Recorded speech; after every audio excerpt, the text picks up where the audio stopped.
Yay, it's that time again for Kelly's Book Club. Strangers is Belle Burden's memoir about the end of her 20-year marriage, which started unraveling in March 2020 when she got a voicemail from a stranger in the middle of COVID. Within 60 days, her husband was gone, not just from the marriage, but from their daughters' lives and the entire life that they had built together. Here to rate it and discuss, my friends and book club members, Mullinix and Michelle Bodman. Hello, girls. Hello, friends. Hi.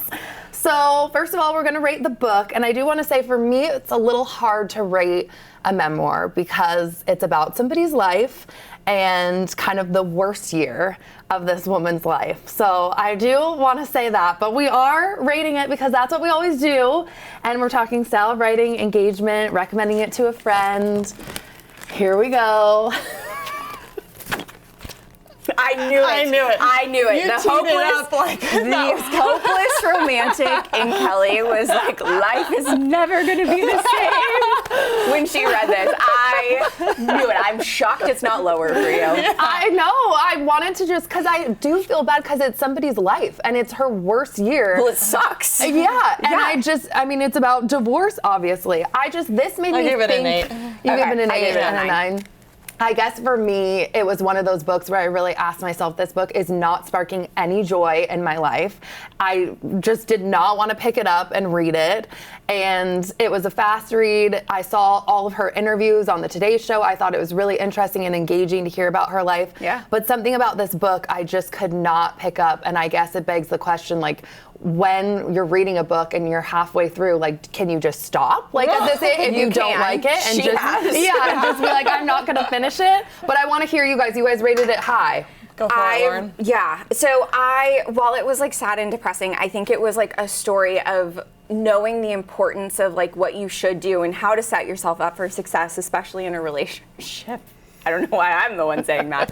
But I also think it's like about the living life with no regrets, because like what came out of that 20-year marriage is like 3 great kids, like these wonderful households, a bunch of friends, and a lot of learnings about yourself. I don't think anybody goes into a marriage thinking that it's going to end like that. Right. But I think that there was a lot of learnings, and it also was kind of a happy ending. I know not something that you would like. But, no, but it's true. She did say, I'm happy at the end. And that was like a good bow on it to say, okay, like that's good. I feel good about that. Yeah. Michelle? Yeah, I think she found her way back to herself through all of that. And so that's what I took away from it. It was definitely raw, and it made me think, I liked it because it made me think about like, what is our own unique story?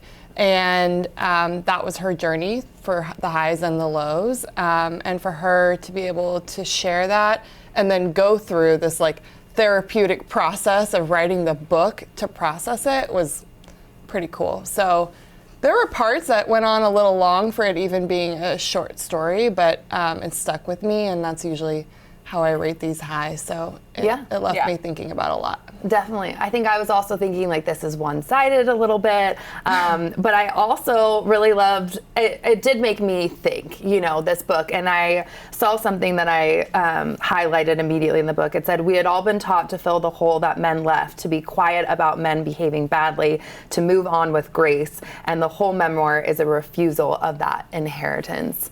I think just pieces like that really did stick with me, and that's why it's so hard when it's her, but it just, I go on like, am I still thinking about it? Yes, but is it something I would recommend to a friend?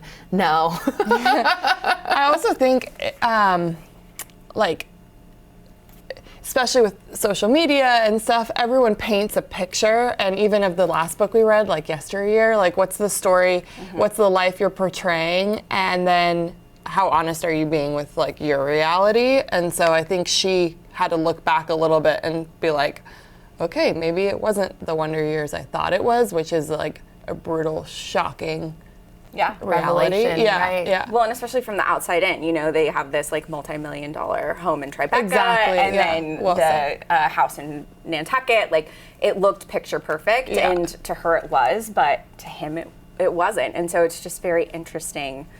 It was an interesting read. It like taught me, it didn't teach me a lot about like how you should be like financially secure on your own and understand the ins and outs of your finances. Very I true. think that that's very smart. Regardless. Oh, the whole prenup. thing. Regardless Yeah. of how much money you have, and it goes to show you also, like, after 20 years, he's searching for a prenup that he didn't think He would ever mattered. use. Right. So, Ladies, thank you so much. Clearly, we could keep talking about this, but we gotta go. As always, you can join Kelly's book club by texting book club to 206-448-4545. And our next book is already chosen for July, and it's my pick, Into the Blue by Emmy Brody. It's a love story, surprise, that follows AJ Graves, who dreams of writing for SNL, but she's stuck working in a video rental store.